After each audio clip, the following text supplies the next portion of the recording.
आमलकी एकादशी। फागुन मास शुक्ल पक्ष की आमलकी एकादशी का महात्म्य। दोस्तों, जैसे कि मैंने आपको पहले बताया कि युधिष्ठिर भगवान श्री कृष्ण से समय समय पर एकादशी, उनके महात्म्य और उनका फल क्या होता है, इसके बारे में पूछते रहते थे और भगवान कृष्ण इसके उत्तर में युधिष्ठिर को एकादशी के बारे में वो सब महत्वपूर्ण जानकारियाँ देते रहे थे, जो मैं आपके साथ समय समय पर साझा करती रहती हूँ। आइए जानते हैं आमलकी एकादशी का महात्म्य। युधिष्ठिर ने कहा, श्री कृष्ण, मैंने विजया एकादशी का महात्म्य, जो महान फल देने वाला है, सुन लिया। अब फागुन शुक्ल पक्ष की एकादशी का नाम और महात्म्य बताने की कृपा कीजिए। भगवान श्री कृष्ण बोले, महाभाग धर्मनंदन, सुनो, तुम्हें इस समय वह प्रसंग सुनाता हूँ जिसे राजा मानधाता के पूछने पर महात्मा वशिष्ठ ने कहा था। फागुन शुक्ल पक्ष की एकादशी का नाम आमलकी है। इसका पवित्र व्रत विष्णु लोक की प्राप्ति कराने वाला है। मानधाता ने पूछा, द्विज श्रेष्ठ, यह आमलकी एकादशी कब उत्पन्न हुई, मुझे बताइए। वशिष्ठ जी ने कहा, महाभाग, सुनो, पृथ्वी पर आमलकी की उत्पत्ति किस प्रकार हुई, यह बताता हूँ। आमलकी महान वृक्ष है जो सब पापों का नाश करने वाला है। भगवान विष्णु के थूकने पर उनके मुख से चंद्रमा के समान कांतिमान एक बिंदु प्रकट हुआ। वह बिंदु पृथ्वी पर गिरा। उसी से आमलकी यानी आंवले का महान वृक्ष उत्पन्न हुआ। यह सभी वृक्षों का आदिभूत कहलाता है। इसी समय समस्त प्रजा की सृष्टि करने के लिए भगवान ने ब्रह्मा जी को उत्पन्न किया। उन्हीं से इन प्रजाओं की सृष्टि हुई। देवता, दानव, गंधर्व, यक्ष, राक्षस, नाग तथा निर्मल अंतःकरण वाले महर्षियों को ब्रह्मा जी ने जन्म दिया। उनमें से देवता और ऋषि उस स्थान पर आए जहाँ विष्णु प्रिया आमलकी का वृक्ष था। महाभाग, उसे देखकर देवताओं को बड़ा विस्मय हुआ। वे एक दूसरे पर दृष्टिपात करते हुए उत्कंठापूर्वक उस वृक्ष की ओर देखने लगे और खड़े खड़े सोचने लगे कि प्लक्ष यानी पाकर आदि वृक्ष तो पूर्व कल्प की ही भांति हैं, जो सब के सब हमारे परिचित हैं, किंतु इस वृक्ष को हम नहीं जानते। उन्हें इस प्रकार चिंता करते देख आकाशवाणी हुई, महर्षियों, यह सर्वश्रेष्ठ आमलकी का वृक्ष है जो विष्णु को प्रिय है। इसके स्मरण मात्र से गोदान का फल मिलता है। स्पर्श करने से इससे दूना और फल भक्षण करने से तिगुना पुण्य प्राप्त होता है। इसलिए सदा प्रयत्नपूर्वक आमलकी का सेवन करना चाहिए। यह सब पापों को हरने वाला वैष्णव वृक्ष बताया गया है। इसके मूल में विष्णु, उसके ऊपर ब्रह्मा, स्कंध में परमेश्वर भगवान रुद्र, शाखाओं में मुनि, टहनियों में देवता, पत्तों में वसु, फूलों में मरुदगण तथा फलों में समस्त प्रजापति वास करते हैं। आमलकी सर्वदेवमयी बताई गई है, अतः विष्णु भक्त पुरुषों के लिए यह परम पूज्य है। इस प्रकार आकाशवाणी सुनने के बाद ऋषि बोले, अव्यक्त स्वरूप से बोलने वाले महापुरुष, हम लोग आपको क्या समझें? आप कौन हैं? देवता हैं या कोई और? हमें ठीक ठीक बताइए। आकाशवाणी फिर हुई, जो संपूर्ण भूतों के कर्ता और समस्त भुवनों के सृष्टा हैं, जिन्हें विद्वान पुरुष भी कठिनता से देख पाते हैं, वही सनातन विष्णु मैं हूँ। देवाधिदेव भगवान विष्णु का कथन सुनकर उन ब्रह्म कुमार महर्षियों के नेत्र आश्चर्य से चकित हो उठे। उन्हें बड़ा विस्मय हुआ। वे आदि अंत रहित भगवान की स्तुति करने लगे। ऋषि बोले, संपूर्ण भूतों के आत्मभूत आत्मा एवं परमात्मा को नमस्कार है। अपनी महिमा से कभी भी च्युत न होने वाले अच्युत को नित्य प्रणाम है। अंत रहित परमेश्वर को बारंबार प्रणाम है। दामोदर, कवि यानी सर्वज्ञ और यज्ञेश्वर को नमस्कार है। मायापते, आपको प्रणाम है। आप विश्व के स्वामी हैं, आपको नमस्कार है। ऋषियों के इस प्रकार स्तुति करने पर भगवान श्री हरि संतुष्ट हुए और बोले, महर्षियों, तुम्हें कौन सा अभिष्ट वरदान दूं? ऋषि बोले, भगवन, यदि आप संतुष्ट हैं तो हम लोगों के हित के लिए कोई ऐसा व्रत बतलाइए जो स्वर्ग और मोक्ष रूपी फल प्रदान करने वाला हो। श्री विष्णु बोले, महर्षियों, फागुन शुक्ल पक्ष में यदि पुष्य नक्षत्र से युक्त द्वादशी हो तो वह महान पुण्य देने वाली और बड़े बड़े पातकों का नाश करने वाली होती है। द्विजवरों, उसमें जो विशेष कर्तव्य है उसको सुनो। आंवल की एकादशी में आंवले के वृक्ष के पास जाकर वहाँ रात्रि में जागरण करना चाहिए। इससे मनुष्य सब पापों से छूट जाता है और सहस्त्र गोदानों का फल प्राप्त करता है। विप्रगण, यह व्रतों में उत्तम व्रत है जिसे मैंने तुम लोगों को बताया है। ऋषि बोले, भगवन, इस व्रत की विधि बतलाइए। यह कैसे पूर्ण होता है? इसके देवता, नमस्कार और मंत्र कौन से बताए गए हैं? उस समय स्नान और दान कैसे किया जाता है? पूजन की कौन सी विधि है तथा उसके लिए मंत्र क्या हैं? पूजन की कौन सी विधि है तथा उसके लिए मंत्र क्या हैं? इन सब बातों का यथार्थ रूप से वर्णन कीजिए।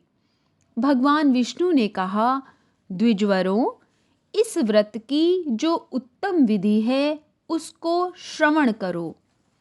एकादशी को प्रातःकाल दंत धावन करके यह संकल्प करें कि हे पुंडरीकाक्ष, हे अच्युत, मैं एकादशी को निराहार रहकर दूसरे दिन भोजन करूंगा। आप मुझे शरण में रखें। ऐसा नियम लेने के बाद पतित, चोर, पाखंडी, दुराचारी, मर्यादा भंग करने वाले तथा गुरु पत्नीगामी मनुष्यों से वार्तालाप न करें। अपने मन को वश में रखते हुए नदी में, पोखरे में, कुएं पर अथवा घर में ही स्नान करें। स्नान के पहले शरीर में मिट्टी लगाएं। मृतिका लगाने का मंत्र। अश्वक्रांते रथक्रांते विष्णुक्रांते वसुंधरे मृतके हर मे पापम जन्म कोटयाम समर्जितम। वसुंधरे, तुम्हारे ऊपर अश्व और रथ चला करते हैं तथा वामन अवतार के समय भगवान विष्णु ने भी तुम्हें अपने पैरों से नापा था। मृतिके, मैंने करोड़ों जन्मों में जो पाप किए हैं, मेरे उन सब पापों को हर लो। स्नान मंत्र। त्वं मातः सर्वभूतानां जीवनं तत्तु रक्षकं स्वेदजोदिभ्यज जातीनां रसानां पतये नमः। स्नातोऽहं सर्वतीर्थेषु हृदप्रस्रवणेषु च नदीषु देवखातेषु इदं स्नानं तु मे भवेत्। जल की अधिष्ठात्री देवी, मातः, तुम संपूर्ण भूतों के लिए जीवन हो, वही जीवन जो स्वेदज और उद्भिज जाति के जीवों का भी रक्षक है। तुम रसों की स्वामिनी हो, तुम्हें नमस्कार है। आज मैं संपूर्ण तीर्थों, कुंडों, झरनों, नदियों और देव संबंधी सरोवरों में स्नान कर चुका। मेरा यह स्नान उक्त सभी स्नानों का फल देने वाला हो। विद्वान पुरुष को चाहिए कि वह परशुराम जी की सोने की प्रतिमा बनवाए। प्रतिमा अपनी शक्ति और धन के अनुसार 1 या आधे माशे सुवर्ण की होनी चाहिए। स्नान के पश्चात घर आकर पूजा और हवन करे। इसके बाद सब प्रकार की सामग्री लेकर आंवले के वृक्ष के पास जाए। वहाँ वृक्ष के चारों ओर की जमीन झाड़ बुहार लीप पोत कर शुद्ध करे। शुद्ध की हुई भूमि में मंत्र पाठ पूर्वक जल से भरे हुए नवीन कलश की स्थापना करे। कलश में पंचरत्न और दिव्य गंध आदि छोड़ दे। श्वेत चंदन से उसको चर्चित करे। कंठ में फूल की माला पहनाए। सब प्रकार के धूप की सुगंध फैलाए। जलते हुए दीपकों की श्रेणी सजाकर रखे। तात्पर्य यह है कि सब ओर से सुंदर एवं मनोहर दृश्य उपस्थित करे। पूजा के लिए नवीन छाता, जूता और वस्त्र भी मंगा कर रखे।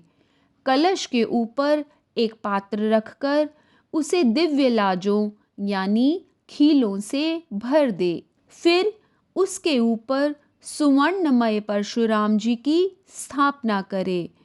विशुकाय नमः कहकर उनके चरणों की, विश्वरूपिणे नमः से दोनों घुटनों की, उग्राय नमः से जांघों की, दामोदराय नमः से कटिभाग की, पद्मनाभाय नमः से उदर की, श्रीवत्सधारिणे नमः से वक्षः स्थल की, चक्रिणे नमः से बाईं बाह की, गदिने नमः से दाहिनी बाह की, वैकुंठाय नमः से कंठ की, यज्ञमुखाय नमः से मुख की, विशोक निधये नमः से नासिका की, वासुदेवाय नमः से नेत्रों की, वामनाय नमः से ललाट की, सर्वात्मने नमः से संपूर्ण अंगों तथा मस्तक की पूजा करे। ये ही पूजा के मंत्र हैं। तदनंतर भक्ति युक्त चित्त से शुद्ध फल के द्वारा देवाधिदेव परशुराम जी को अर्घ्य प्रदान करें। अर्घ्य का मंत्र इस प्रकार है। नमस्ते देव देवेश जामदग्न्य नमोस्तुते गृहाणार्घ्यमिमं दत्तमामलक्यायुतं हरे। देव देवेश्वर जमदग्नि नंदन श्री विष्णु स्वरूप परशुराम जी, आपको नमस्कार है, नमस्कार है। आंवले के फल के साथ दिया हुआ मेरा यह अर्घ्य ग्रहण कीजिए। तदनंतर भक्ति युक्त चित्त से जागरण करें। नृत्य, संगीत, वाद्य, धार्मिक उपाख्यान तथा श्री विष्णु संबंधिनी कथा वार्ता आदि के द्वारा वह रात्रि व्यतीत करे। उसके बाद भगवान विष्णु के नाम ले लेकर आमलकी वृक्ष की परिक्रमा 108 या 28 बार करे। फिर सबेरा होने पर श्री हरि की आरती करे। ब्राह्मण की पूजा करके वहाँ की सब सामग्री उसे निवेदन कर दे।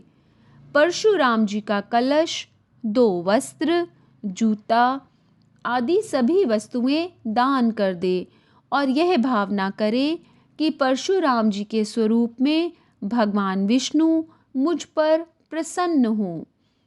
तत्पश्चात आमलकी का स्पर्श करके उसकी प्रदक्षिणा करें और स्नान करने के बाद विधि पूर्वक ब्राह्मणों को भोजन कराए। तदनंतर कुटुंबियों के साथ बैठकर स्वयं भी भोजन करें। ऐसा करने से जो पुण्य होता है वह सब बतलाता हूँ, सुनो। संपूर्ण तीर्थों के सेवन से जो पुण्य प्राप्त होता है तथा सब प्रकार के दान देने से जो फल मिलता है वह सब ऊपर युक्त विधि के पालन से सुलभ होता है। समस्त यज्ञों की अपेक्षा भी अधिक फल मिलता है, इसमें तनिक भी संदेह नहीं है। यह व्रत सब व्रतों में उत्तम है, जिसका मैंने तुमसे पूरा पूरा वर्णन किया है। वशिष्ठ जी कहते हैं, महाराज, इतना कहकर देवेश्वर भगवान विष्णु वहीं अंतर्धान हो गए। तत्पश्चात उन समस्त महर्षियों ने उक्त व्रत का पूर्ण रूप से पालन किया। नृपश्रेष्ठ, इसी प्रकार तुम्हें भी इस व्रत का अनुष्ठान करना चाहिए। भगवान श्री कृष्ण कहते हैं, युधिष्ठिर, यह दुर्धर्ष व्रत मनुष्य को सब पापों से मुक्त करने वाला है। दोस्तों, तो यह था आमलकी एकादशी के व्रत का महात्म्य। याद रखिए, एकादशी मतलब 5 कर्मेंद्रियां, 5 ज्ञानेंद्रियां और 11वां मन। एकादशी का व्रत रख के इन सभी का निग्रह करके, यानी अपनी इंद्रियों और अपने मन को वश में करके सारा ही दिन भगवान विष्णु, भगवान श्री कृष्ण की पूजा अर्चना और नाम जप में लगाएं। आपका शुभ हो। आमलकी एकादशी की आपको ढेर सारी शुभकामनाएं। ओम नमो भगवते वासुदेवाय।